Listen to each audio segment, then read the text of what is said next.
বিগত ফেব্রুয়ারি মাসে তেলিয়ামুড়া থানায় নথিভুক্ত হওয়া এক নাবালিকা ধর্ষণ মামলার পরিপ্রেক্ষিতে অভিযুক্তকে আজ গ্রেপ্তার করতে সক্ষম হয় তেলিয়ামুড়া থানার পুলিশ।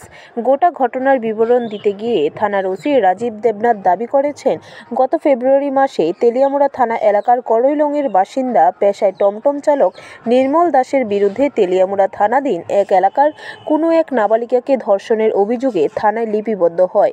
এই অভিযোগের পরপর অভিযুক্ত পলাতক থাকার পর বিশ্বস্ত সূত্র মারফত খবরের ভিত্তিতে আজকে গ্রেপ্তার করা হয় বলে ওসি দাবি করেছেন।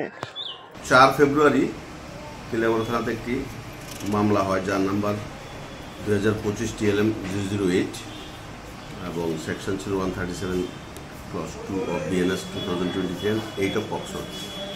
তো দীর্ঘদিন ধরেই আসামি পলাতক ছিল। আজকে সকালে আমরা বিশ্বস্ত সূত্রে জানতে পারি সে তেলিয়ামুড়ার দিকে আসছে। তো আমরা যথারীতি পেতে ওকে আমরা গ্রেপ্তার করি।